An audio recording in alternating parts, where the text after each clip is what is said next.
I know I have seen the complaints pretty much everywhere. You guys have seen the complaints. Some of you are probably even the ones complaining, saying that the series should have all dropped in one single day. I mean, sure, if we didn't want anybody talking about anything past the first 2 days, but yeah, let's talk about the rollout of Marvel Studios series.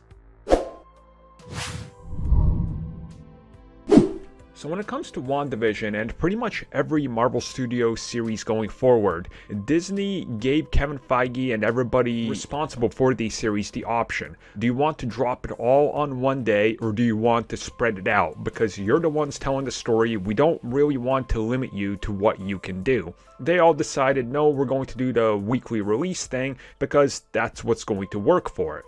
Recently, Jace Sheffer, the showrunner behind WandaVision, talked with the playlist in an interview and talked about the larger mystery, the reveals, how each episode was structured, how much of it do they go into the sitcom aspect, how much of it is the realization aspect of it, how much do they go outside of Wanda's world, and how does it all come together. And when they were working on it, they pretty much realized that the exact structure that they wanted was episodic. And they talk about the whole, the complaints out there. Obviously, the complaints are out there because people wanted the entire series to drop in one day. They wanted to sit there, watch the entire thing, not talk about anything but the end credits or what happens in the post-credit scene, and that would have been it.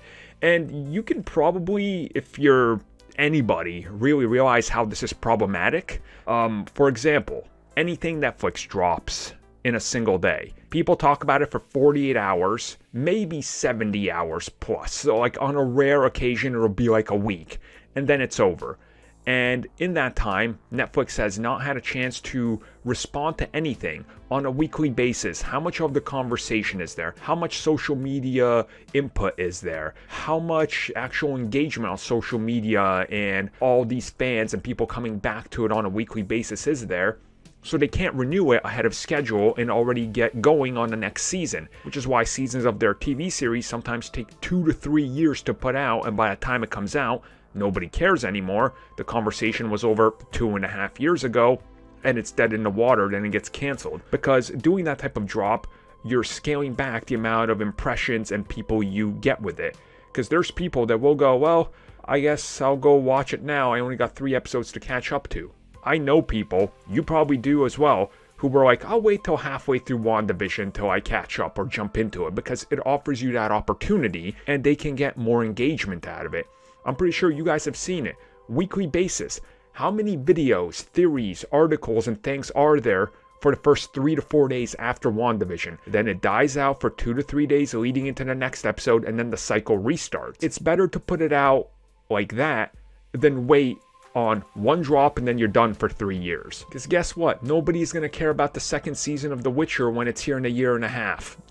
I'm just telling you that honestly. So I'm glad Marvel Studios was like, yeah, you know what? There is the weekly approach, and it works for us because it's fitting for our story and it keeps the conversation going. Yeah, it also keeps the series from being canceled. Case in point, and spoiler warning, nobody talks about what happened in the last season of Stranger Things at all besides what happened to Harper. You know why? Is it Harper or Hopper? I think it's Hopper. Anyways, nobody talks about anything besides him because that's the only thing that matters, because that's the last thing anybody sees. Nobody talks about the rest of the season. Absolutely no one. It's all about Hopper. Kill your own product.